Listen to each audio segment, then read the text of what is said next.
Astagfirullah.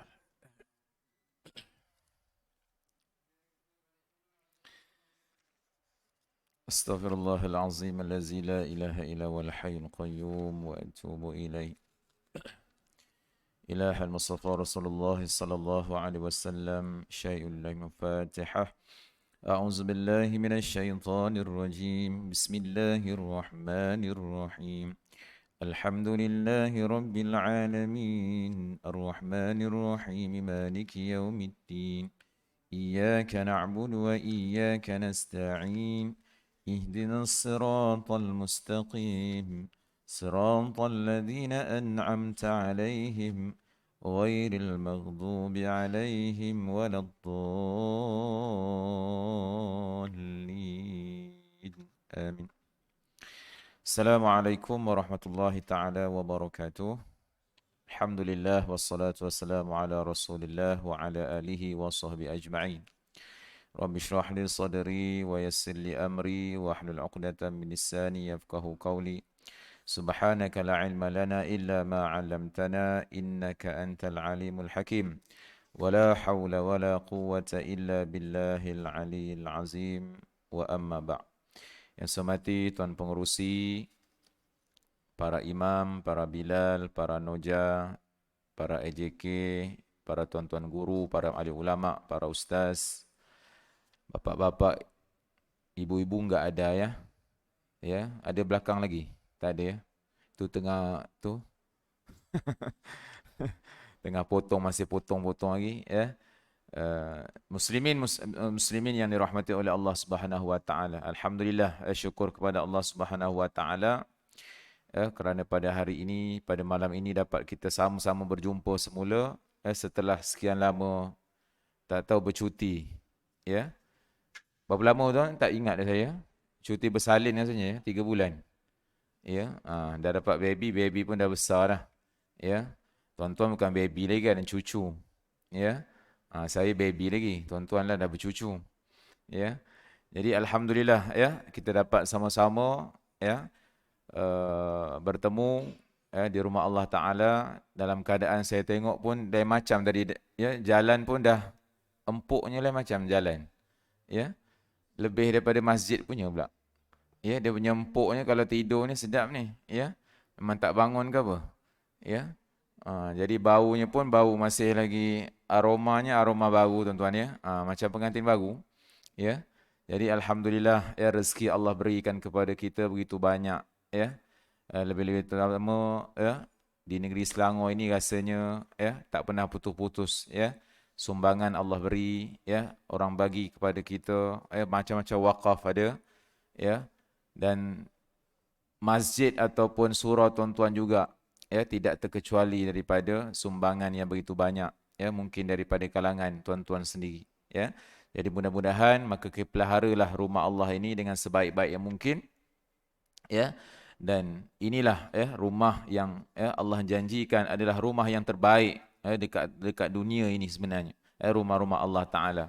Sebab itu kita perlu jaga dia, perlu pelihara dia, dan jangan hanya mencantikkan dia saja, tapi perlu diimarahkan. Ramai banyak pada hari ini cantik saja masjid dan suraunya, tapi dalamnya enggak ada orang. Ya. Ya. Yang semuanya ya, masjidnya besar-besar tapi orangnya enggak ada. Ya, kenapa? Hilang. Selepas raya je hilang. Ya. Jadi kita perlu cari titik tolaknya daripada kita, mungkin ya. AJK ataupun ya, orang yang mengendalikan Allah telah pilih kita mengendalikan rumah Allah ini untuk kita fikirkan bagaimana untuk kita menarik minat ya, orang-orang yang kat luar sana untuk kita sama-sama meraihkan ya. Jadi tuan-tuan dirahmati Allah Taala, kita sudah masuk bulan Zulhijjah tuan-tuan ya. Bulan Zulhijjah di awal Zulhijjah ni tuan-tuan makna telah mengetahui bahawa apakah ya perkara-perkara ataupun ya kebaikan-kebaikan yang ada pada bulan Zulhijjah itu sendiri ya. Kita sudah masuk dalam 4 atau 5 Zulhijjah ya. Dan hari ini mungkin tak tahu last kot penerbangan. Kot semalam penerbangan yang terakhir. Empat ya. Empat yang terakhir. Tapi ada juga yang dapat pergi 11 minit pun ada. Tapi itu 68,000. 68,000 tu Furada. Ya. Furada itu kota daripada Arab Saudi sendiri kot. Ya, itu special case tuan-tuan. Sebab harganya pun special case jugalah. Tuan-tuan nak pergi pun dengan 68,000, ya. Kalau ada dipersilakan, ya.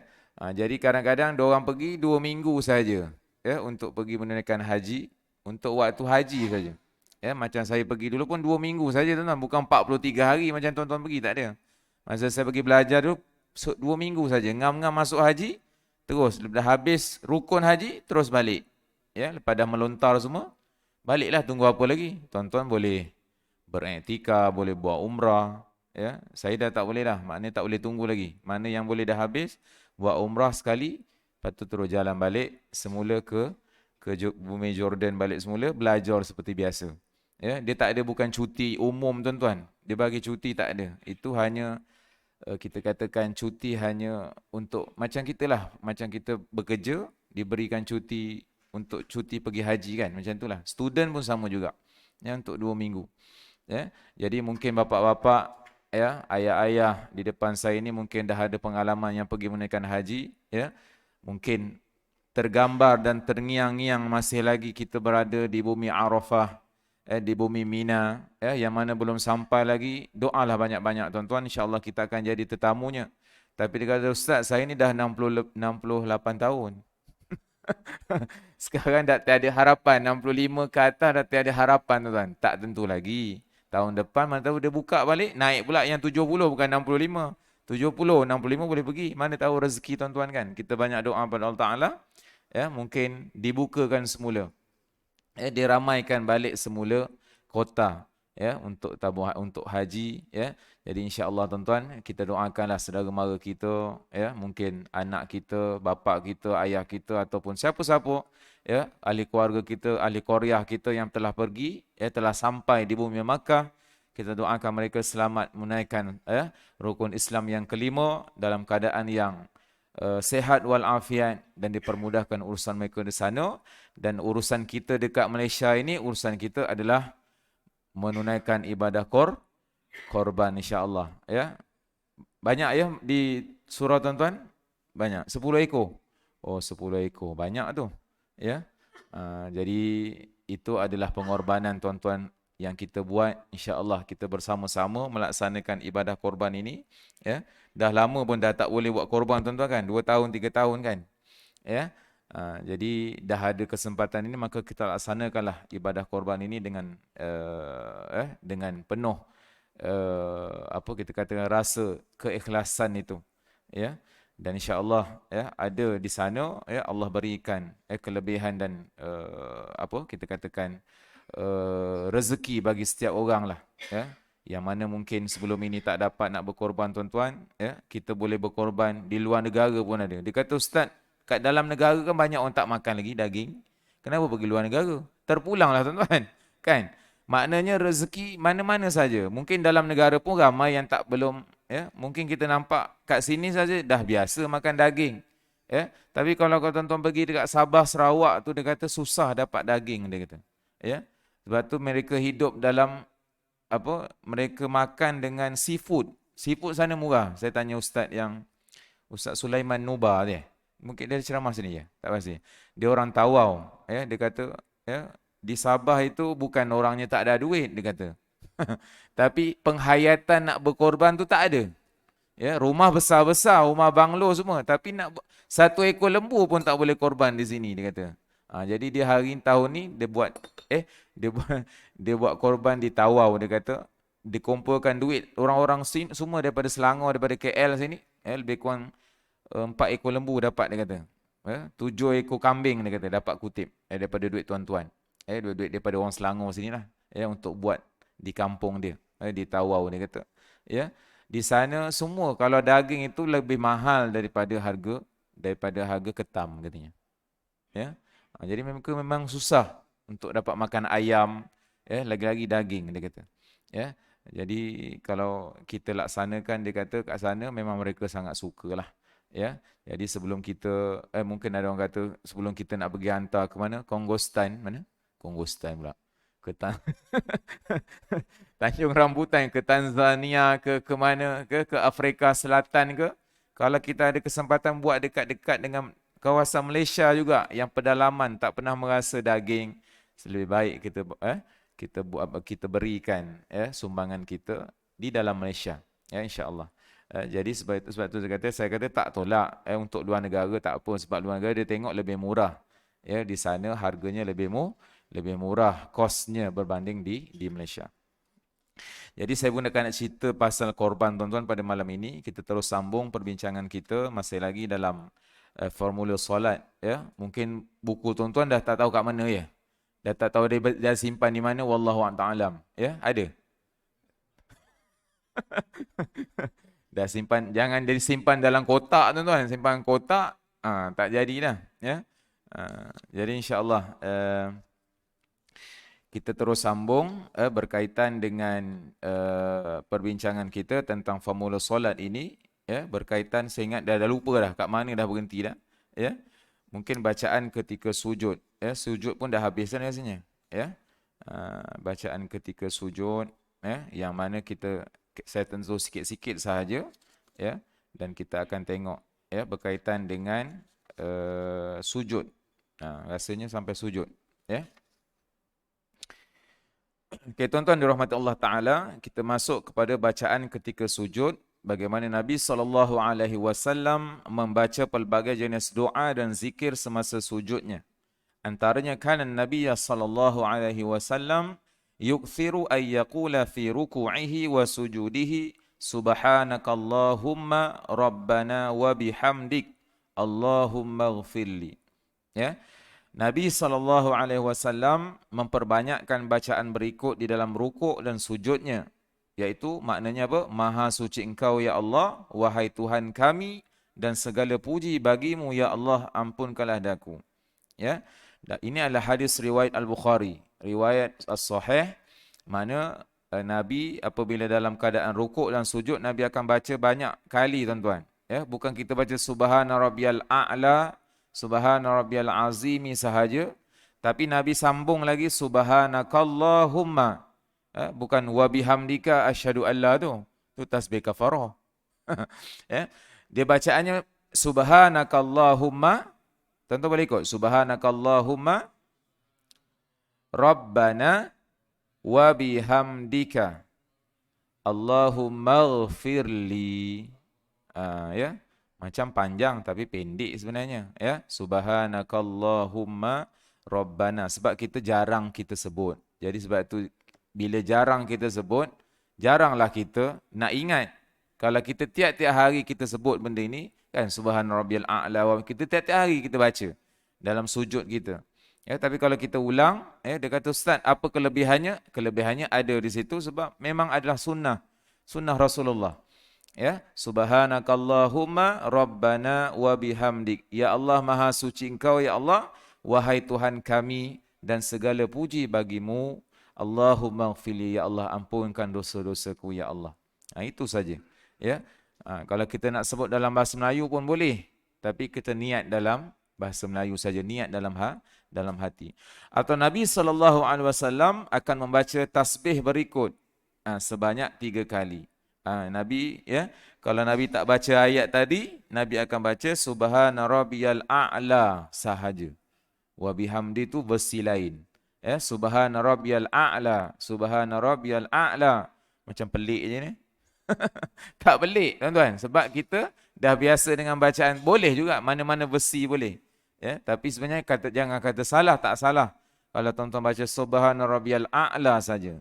Maha suci Tuhanku yang maha tinggi. A'la tu maknanya tinggi. Tak ada lagi dah Tuhan yang lebih tinggi daripada Allah Ta'ala. Tak ada dah. Ya. Jadi sebab itu kita maha suci Allah, Tuhan yang maha tinggi. Subhana rabbiyal a'la pun boleh juga. Tak sebut wa bihamdi pun boleh tuan-tuan. Tak ada masalah. Ya. Dan selepas membaca tasbih, Nabi SAW juga kerap membaca doa. Lepas Nabi baca subhana rabbiyal a'la, Nabi baca sambung lagi. Subuhun kudusun Rabbul malaikati warruh. Bila tuan-tuan dengar ayat ni, Kan biasa kita kan subuhun kudusur rabbul malaikati waruh.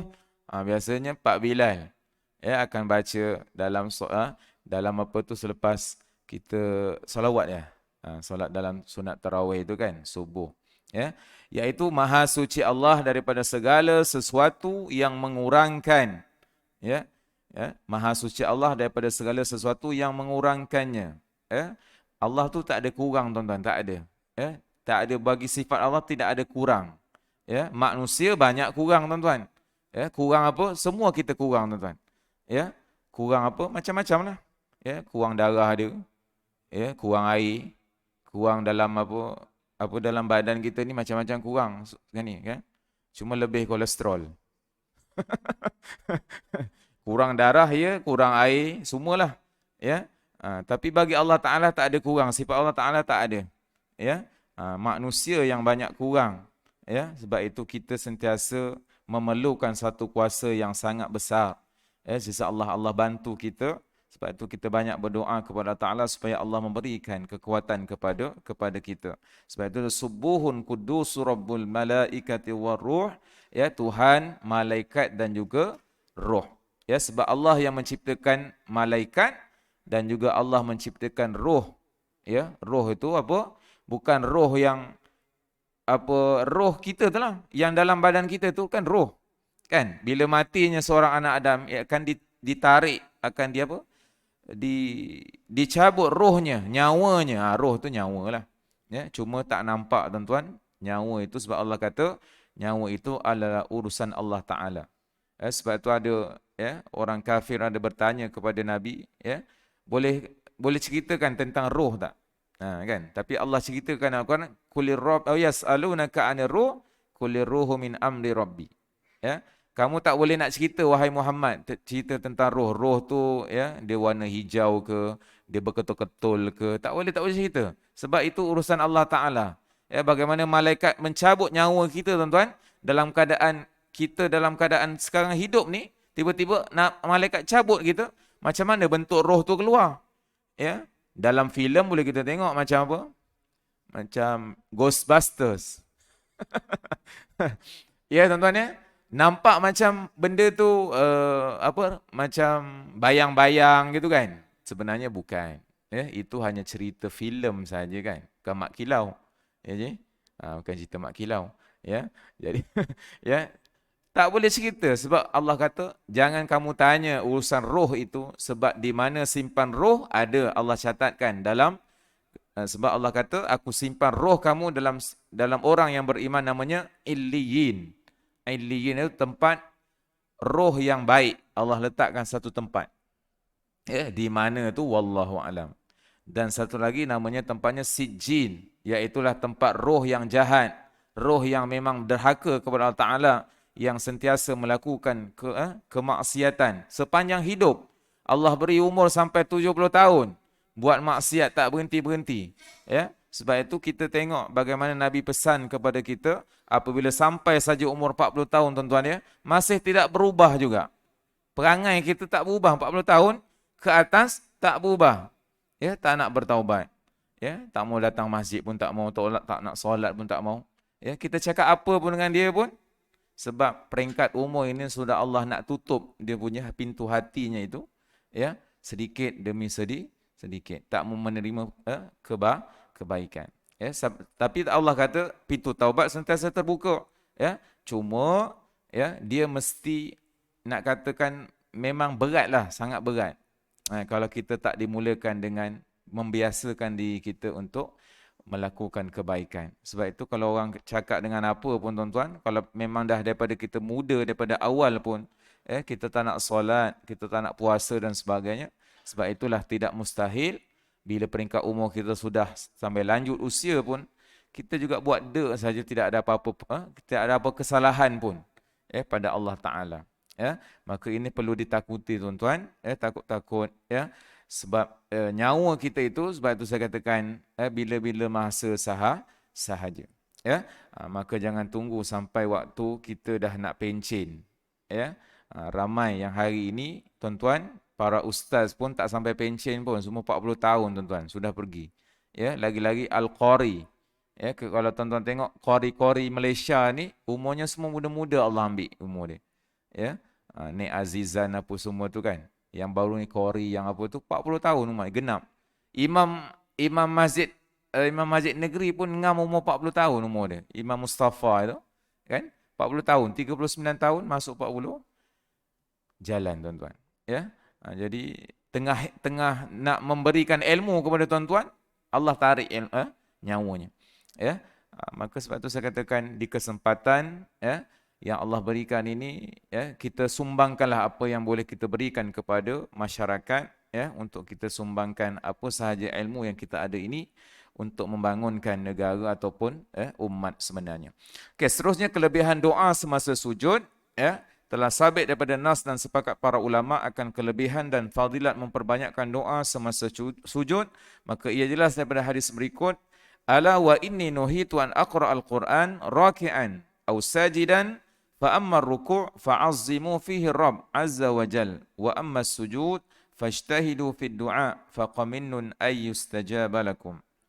Ya, ketahuilah sesungguhnya aku telah dilarang daripada membaca Al-Quran semasa rukuk ataupun sujud. Ya, adapun rukuk maka perbesarkan Tuhan Azza wa Jal. Ya, dan adapun sujud berusahalah bersungguh-sungguh dalam berdoa, maka layaklah ia dimakbulkan bagi kamu dalam waktu tersebut. Hadis riwayat Muslim. Ya, yang mana tuan-tuan, kalau kita sujud dan ketika kita rukuk tak perlu kita baca ayat-ayat Al-Quran. Tuan-tuan nak baca surah Al-Ikhlas dalam sujud, tak perlu. Ya. Dia kata, Ustaz boleh tak saya baca ayat kursi dalam rukuk? Ada tuan-tuan baca rukuk? Tak ada, tak pernah dengar lagi. Kita rukuk baca ayat kursi. Ya tak? Tak pernah lagi lah kan? Dia kata cuma Nabi pesan kita apabila kita rukuk, masa memperbesarkan Allah Ta'ala, maka kita sebut Subhana Rabbiyal Azimi.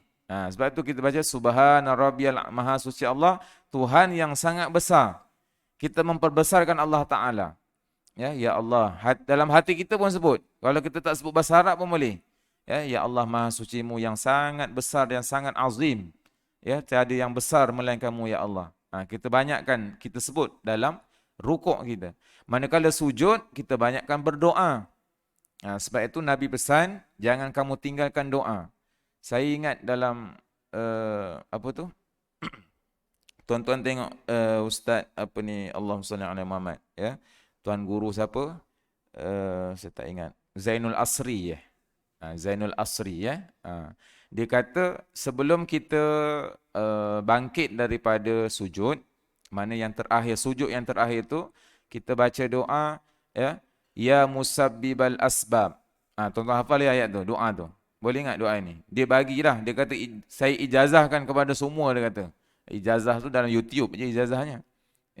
Ya musabbibal asbab, yang saya ingatlah dia sebut. Ya musabbibal asbab, ya fatihal abwab, ya sami'al aswat, ya qadiyal hajat, ya mujibad da'wat, ij'alna minan najihin. Tuan-tuan pun dengar kot dalam dia punya YouTube ataupun Facebook dia ada.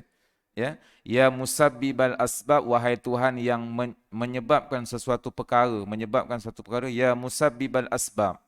Ya fatihal abwab, Tuhan yang membukakan seluruh pintu-pintu, pintu kebaikan, pintu kesihatan, pintu kebaikan, pintu apa-apa pintulah. Bukan pintu rumah je. Bukan buka pintu itu, bukan. Pintu segala kebaikan Allah ciptakan. Ya fatihal abwab, ya sami'al aswab. Wahai Tuhan yang mendengar orang-orang yang bersuara. Ya sami'al aswat. Ya mujibad da'wat. Tuhan yang memakbulkan doa. Ij'alna minan najihin. Jadikan kami orang-orang yang berjaya di dunia dan di akhirat. Ini doa dia kata sebelum kita nak bangun daripada tahiyat yang terakhir. Maka doakan banyak-banyak doa ini. Tuan-tuan baca. Ataupun apa-apa doa, tuan-tuan bacalah doa. Allahumma ighfir lana, ya Allah ampunkan dosa kami pun boleh. Tuan-tuan baca doa. Sebab itu Nabi pesan dalam sujud, jangan lupa kamu doa, sebab doa dalam sujud itu akan lebih dimakbulkan kamu dalam waktu tersebut. Tak tahu mana-mana doa yang Ya, Allah nak makbulkan doa-doa kita. Ya. Okey, tuan-tuan dan puan-puan. Ada soalan tuan-tuan? Boleh terus ya. Nantilah kalau soalan kejap lagi lah ya. Okey, seterusnya harus berdoa untuk memperoleh kebaikan dunia maupun akhirat semasa sujud. Ya, dia kata harus kita berdoa. Dia kata ustaz boleh doa minta apa? Tuan-tuan nak minta apa dalam doa dalam sujud tuan-tuan? Ya. Doa ya tambah lagi. Apa ya? Tambah zuriat ke boleh, tak ada masalah. Tambah isteri itu wallahu alam lah. Kalau Allah makbul, makbul lah. Kan? Tapi dia kata harus berdoa untuk, dia kata doa kita memperolehi kebaikan dunia. Kita perlu doa kebaikan dunia, bukan kebaikan yang lain. Ya. Kalau kata doa nak jadi kaya, boleh takut-takut kalau Tuhan bagi kita kaya, tuan-tuan, kita lupa dengan Allah Ta'ala. Ya, sekarang ini pun kita pun dah banyak lupa dengan Allah Ta'ala. Bagi sikit nikmat lebih sikit pun, dah tak datang dah surau, dah tak datang, dah tak nampak dah. Ya, lebih sikit Allah bagi nikmat kepada kita. Itu sebab tu dalam keadaan sekarang, Allah bagi kita ni dah cukup syukur dah. Kita boleh mampu kita datang, ya, dah kita boleh yalah berkorban. Cukuplah sebenarnya. Ya, kalau kita jadi orang kaya, takut kita pun tak tahu kat mana dah kita sekarang ni. Ya, sebab itu bersyukurlah apa yang ada. Masa sekarang pukul apa dia? Okey dah. Ya. Sebab itu disebutkan berdoa kebaikan dunia maupun akhirat semasa sujud. Ya, doakan ya makna kebaikan yang terbaik, atau kita katakan doa yang terbaik untuk mak ayah kita, ya, untuk bapa kita yang berada di alam barzah. Kita doakan mereka. Ya, lapangkan kubur-kubur mereka ya Allah. Ya, berikan mereka kemudahan ataupun keringanan dalam azab di alam kubur. Kita doa boleh, tak ada masalah. Ya, bukan untuk kita sahaja tapi untuk masyarakat umum seluruhnya. Ya, mudah-mudahan mereka dapat manfaat daripada doa kita insya-Allah. Ya, kadang-kadang bukan doa para ustaz, pak imam saja yang makbul tuan-tuan. Doa tuan-tuan kadang-kadang lebih makbul. Makmul bagi ya. Makmul apa pula? Makmur. Ya. Kan? Kan Allah sebut, bukan semuanya doa itu Allah beri kepada orang-orang yang terpilih. Kan Allah pilih kepada orang-orang yang awam sekalipun, ada yang Allah pilih hamba dia yang Allah sangat kasih kepada dia. Kita tak tahu mana-mana doa yang Allah makbulkan.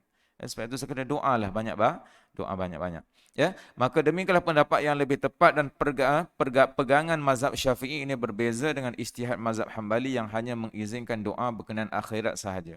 Ya, kalau Hambali kata ya, hanya doa untuk akhirat, dunia tak boleh. Contoh nak jadi kaya, ya, nak tambah anak, semua tak boleh. Hanya untuk akhirat saja. Ya, itu mazhab Hambali. Ya, manakala doa yang terbaik ialah membaca doa-doa secara berlafaz yang sabit daripada hadis Nabi.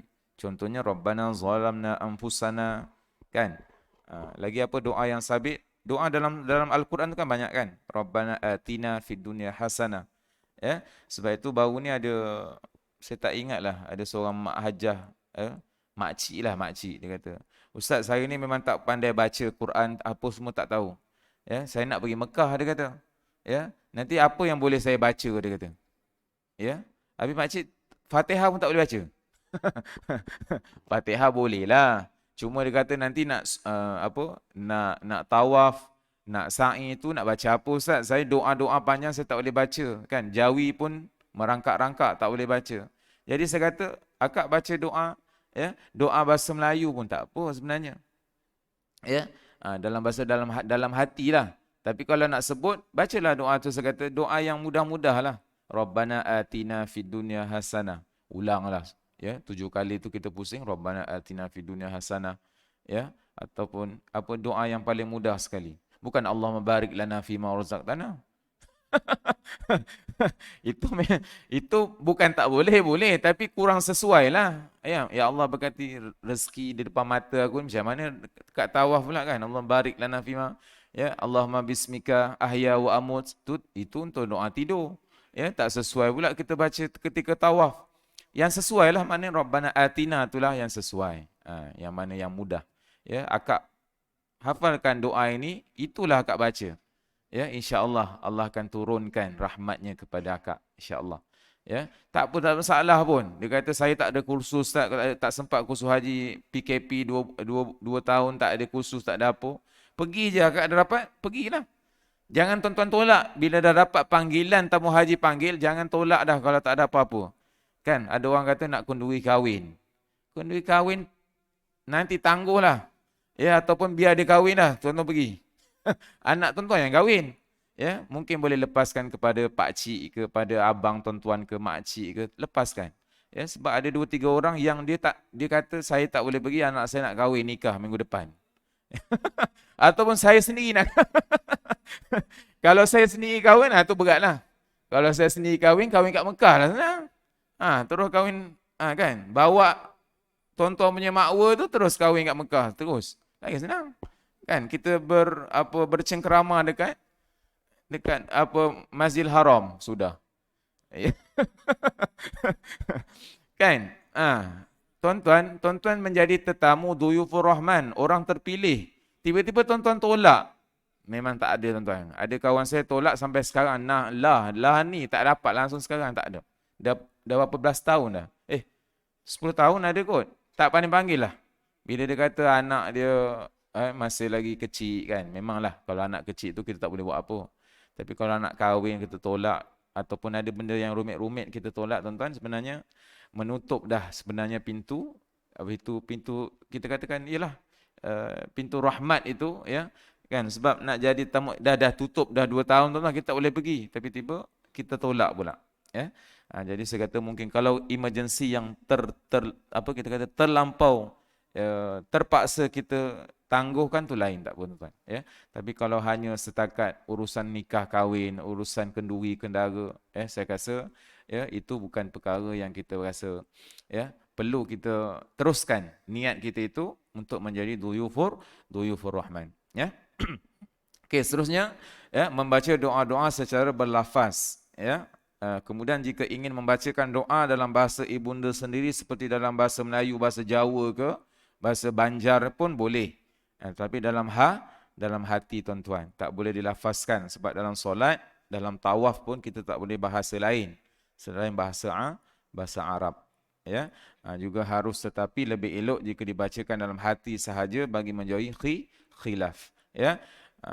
Jadi disebut membaca doa yang termaktub dalam Al-Quran juga hukumnya harus jika ia baca dengan doa Rabbana zalamna anfusana Rabbana ighfir lana wa li ikhwanina allazina sabaquna bil iman. Banyak kan tuan-tuan doa dalam Al-Quran pun banyak. Ya. Jadi kita boleh hafalkan dan cuba kita amalkan setiap hari. Insya-Allah boleh ingat ya. Dan seterusnya tuan-tuan, ada masa sikit lagi. Ada soalan tuan? Setakat ni tak ada ya? Okey ya. Hanya kita sentuh bab doa dulu. Seterusnya wanita tidak perlu merenggangkan tangannya. Ini ada satu topik iaitu disebut ya pengarang menyebut berkaitan dengan wanita tidak perlu merenggangkan tangan dalam sudut kita katakan ketika sujud kan. Sujud kita biasa kalau lelaki kita angkat kan tangan kita kan. Itu dan merenggangkan tangan. Merenggangkan maksudnya dia rapatlah semuanya. Kalau perempuan dia kena rapat semua. Ya. Menurut mazhab Syafi'i, solat wanita mempunyai perbezaan sedikit ketika sujud dan juga rukuk. Kita kena beritahulah mungkin ya. Kita mungkin ada isteri kita, anak-anak kita yang perempuan, kita kena ajar dia. Ya, sebagai seorang suami, sebagai seorang ayah, kena ajar ya anak-anak kita yang perempuan macam mana cara solat yang betul. Ya, di antaranya adalah dengan tidak merenggangkan lengannya daripada rusuk. Lengan kita, dengan rusuk. Rusuknya mana? Sini ya, rusuk. Ya, rusuk kita kan. Jadi biasa kita angkat ketika kita sujud kan. Tapi dia tak ada. Ya, dia kena rapatkan. Ya. Yang mana dalam hadis Nabi menyebut wal mar'atu la tujafi. Ya, dan wanita itu tidak merenggangkan lengan daripada rusuknya. Ya, ini ada hadis daripada Abu Daud ya. Dan satu lagi hadis daripada Nabi sallallahu alaihi wasallam, Nabi sebut annahu sallallahu alaihi wasallam marra ala imra'ataini tusalliyani faqal idza sajadtuma fadumma ba'd al-lahm ila al-ard fa innal mar'ata fi zalika laysat karrajul. Ya, bahawa Rasulullah sallallahu alaihi wasallam mulai dua orang wanita yang sedang solat. Nabi tengah tengok dua orang wanita yang sedang solat. Ya, maka lalu Nabi berkata kepada kedua-duanya, ya, apabila kamu berdua sujud, maka hendaklah dirapatkan sebahagian daging ke bumi. Daging tu daging inilah, daging rusuk ni kan. Rusuk ni, dagingnya kena ke bumi. Ya, sesungguhnya wanita tidaklah sama seperti lelaki pada perkara itu ketika mana sujud. Nabi dah pesan dah kepada dua orang perempuan. Jadi kita ambil iktibar situ bahawasanya bila orang perempuan itu kena rapatkan lah, bukan direnggangkan macam tu, rapatkan saja, naikkan, kepitkan saja. Ya, itu cara yang orang perempuan. Ya, maka namun begitu ulama hadis dalam mazhab Syafi'i seperti Ibnu Hajar Al-Asqalani menyatakan kedua-dua jalan hadis kedua yang diriwayatkan oleh Imam Al-Baihaqi di atas adalah lemah kerana ada perawi yang digelar matruk di dalam kedua jalan hadis ini. Tetapi hadis ini turut diriwayatkan oleh Imam Abu Daud dalam kitabnya Al-Marasil secara mursal dan lebih kuat daripada hadis Imam Al-Baihaqi lalu, berkata wa hadzal mursan min ahsan min mausulaini fi. Ya ini hadis mursal ini lebih baik daripada dua hadis yang mausul, iaitu hadis yang tadilah dia sebut mar'atul, dua hadis yang kita baca tadi yang Abu Daud dengan Baihaqi tadi, ya, dia kata hadis mursal ini bukan kata hadis yang rosak, bukan hadis tak sahih, tak ada. Ya, dalam riwayat dia tu ada sahabat yang matruk. Matruk ini dia ada sedikit elah. Mungkin ya, elat ini mana kadang-kadang dia tak boleh dipercayai. Ya, dia punya hadis itu. Ya, mungkin ada bersebab. Ya, kadang-kadang banyak juga sebabnya tuan-tuan. Ya, tapi dia tengok hadis ini, sebab tu nak riwayatkan hadis ini tuan-tuan, dia kena tengok jalur tu bersambung ke tak bersambung. Ya, sebab tu dia kata ustaz, semua hadis memang macam tu ke? Bukan semua. Tapi kita kena tahulah, kena baca dan kena benda tu kena belajar dan ada kitabnya tuan-tuan ya. Nak tengok hadis tu contohnya yang hadis pasal niat tu kan. Kan? Niat tu apa? Setiap amalan itu dimulakan dengan niat. Kan? Hadis tu memang hadis sahih. Hadis tu datang daripada mana? An tu daripada siapa? Itu yang kata hadis itu memang orang-orang yang sanad-sanadnya memang terus standar kepada Rasulullah, dah dapat daripada Rasulullah sampai kepada ya, kepada umum lah, maknanya kepada masyarakat apabila disampaikan. Hadis Bukhari dan Muslim itu memang kedua-duanya contohnya hadis yang sahih. Tapi sepanjang periwayat tu daripada siapa? Tapi di tengah-tengah tu kadang-kadang ada yang matruk. Matruk itulah orang yang tak boleh dipercayai. Maknanya ada kesalahan yang dia buat. Ada, ya, macam para sahabat, ya, di antara salah satunya yang menyeksa binatang. Yang tak bagi binatang makan pun dikata tak sah dia ni menjadi periwayat hadis sebab menyeksa binatang. Sampai peringkat macam tu. Ya. Jadi kita ni kalau nak jadi riwayat memang jauh lah. Kan?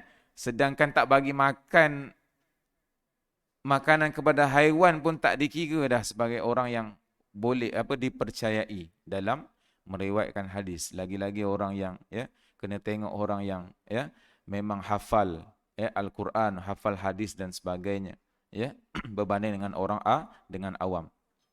Ya. Sikit. Seterusnya Imam Syafi'i berkata warrajulu wal mar'atu fi dzikri sawa'un wa fi ghairi hadhihi riwayah fi shalah wa dzikri sawa' walakin amruha bil istitar fi ruku' was sujud bi an tadum ba'daha ila ba'd. Lelaki dan wanita dalam bab zikir adalah sama dalam riwayat yang lain, dalam solat dan zikir adalah sama.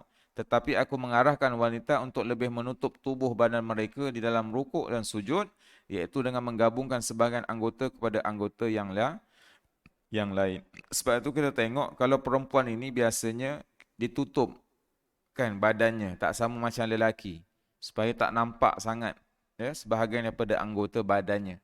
Ya, sebab itu ada yang kalau kita Mekah, dia kata ustaz kat Mekah tu jangan dia tengok. Mekah tu macam-macam mazhab. Ada yang pakai stokin saja pun ada yang pakai skirt pun ada. Macam-macam pesen. Ya. Kalau sebelah-sebelah Indonesia lagi senang aja dia punya baju dia, baju biasa, t-shirt macam biasa pun, pakai stoking macam tu, dah boleh semayang dah. Kita tengok, perempuan ni betul ke semayang ni? Ya. Kan? Tak ada telekung-telekung pun tak ada pun, ya.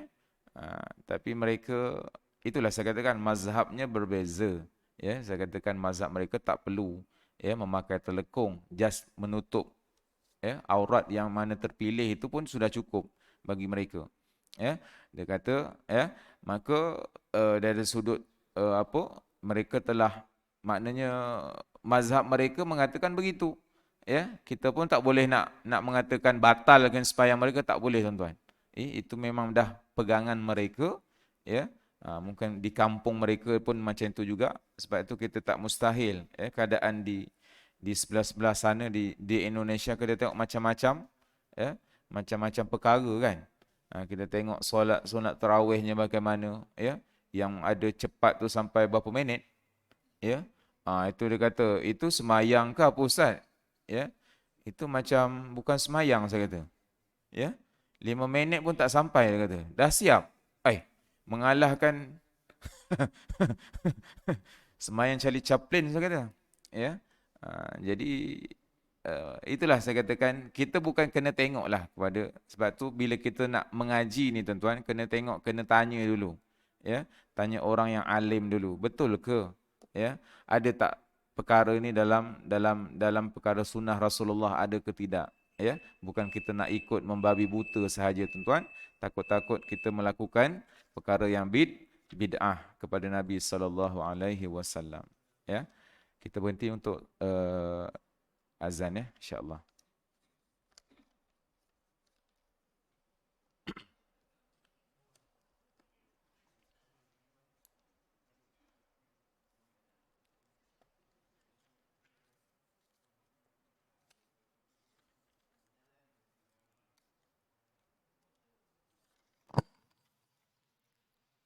A'udzubillahi minasyaitonirrajim. Bismillah. Subhanallah wala haula wala quwwata.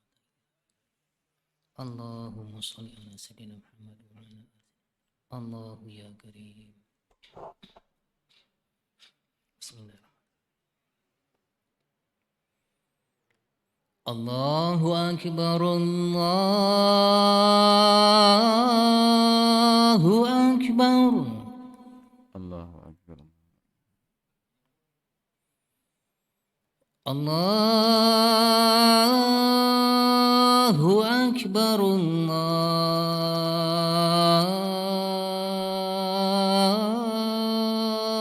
akbar. Allahu akbar. Asyhadu an la ilaha illallah.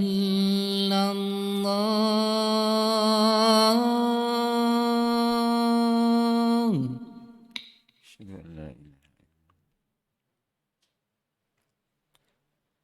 Asyhadu an la ilaha illallah.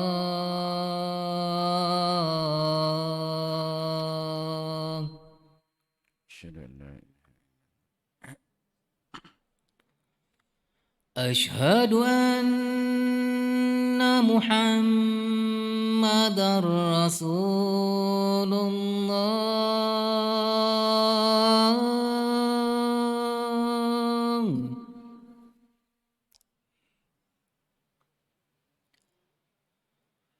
Asyhadu anna Muhammadar Rasulullah.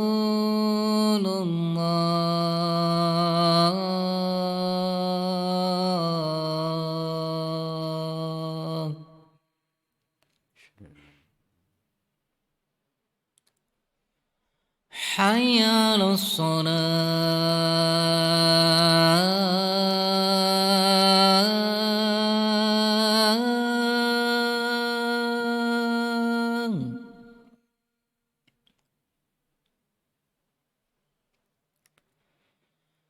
Hayya 'alas shalah.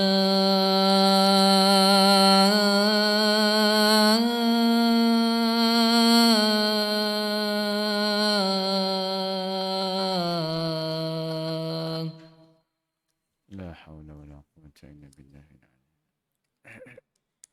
حي على الفلاح.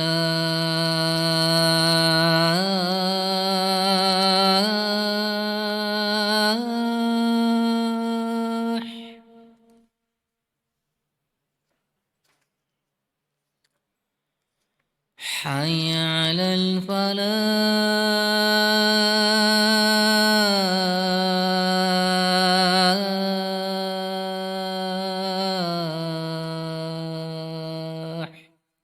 La hawla wa la quwwata illa billah. الله أكبر الله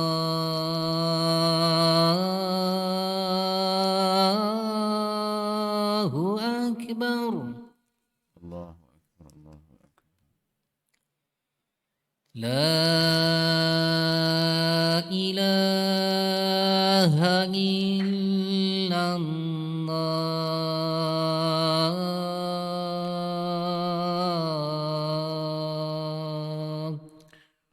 La ilaha illallah Allahumma rabb hadhihi Muhammad wa sallallahu wa sallam qala Muhammad innaka la tuhliful. Okey tuan-tuan, insya-Allah kita habiskan sahaja perbincangan kita untuk hari ini berkaitan dengan tadi mazhab Syafi'i mengatakan perlakuan bagi kaum wanita perbezaan sebenarnya untuk lelaki dan perempuan tadi kita dah boleh nampak. Maknanya kalau perempuan itu kita pakai telekung itu, pakai telekung supaya mereka tak nampak tubuh badan mereka sebenarnya. Apabila mereka tak pakai, lebih nampak tubuh badan mereka, dan orang yang melihat, lelaki melihat pun pelik juga kan. Kena hati-hatilah sebab perempuan itu memang dah pesan aurat mereka kecuali muka dan tapak tangan. Jadi sebab itu dikatakan kedua-dua mereka hendaklah lengan melekatkan kedua-dua lengannya ke badan dan merapatkan perutnya kedua-dua pahanya ketika sujud. Itu cara orang perempuan solat. Jadi kita pesan kepada mungkin mereka dah belajar tapi kadang-kadang mereka terlupa. Perlu kita pesan kepada mereka kadang-kadang mereka memudahkan apa yang telah dipermudahkan, tapi sebenarnya bagi Nabi kata, aku lebih suka bagi orang perempuan ini memakai jubah sebenarnya untuk lebih menutup pandangan daripada pandangan lelaki. Takut-takut mereka menampakkan tubuh badan mereka lebih daripada yang lebih, maknanya nampaklah tubuh badan mereka ketika mana dalam solat.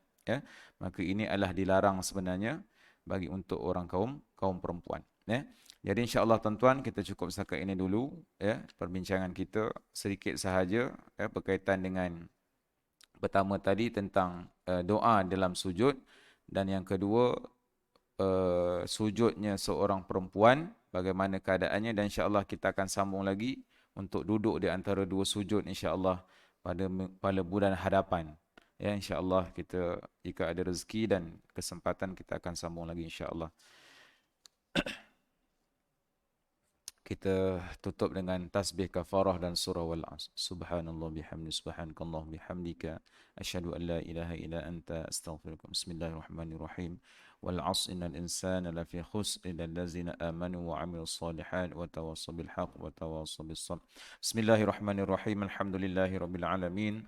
Wassalatu wassalamu ala asyrafil anbiya'i wal mursalin wa ala alihi washabbihi ajma'in. Allahumma ja'alna jam'ana hadza jam'an marhuma wa tafarraqana min ba'di tafarruqan ma'suma wa la taj'al lahum fina wala ma'na wala shaqiyya wala mahruma bi rahmatika ya arhamar rahimin. Rabbana atina fid dunya hasanah wa fil akhirati hasanah wa qina azaban nar. Sallallahu alaihi wasallam Muhammad wa ala alihi washabbihi ajma'in. Walhamdulillahirabbil alamin. Assalamualaikum warahmatullahi wabarakatuh.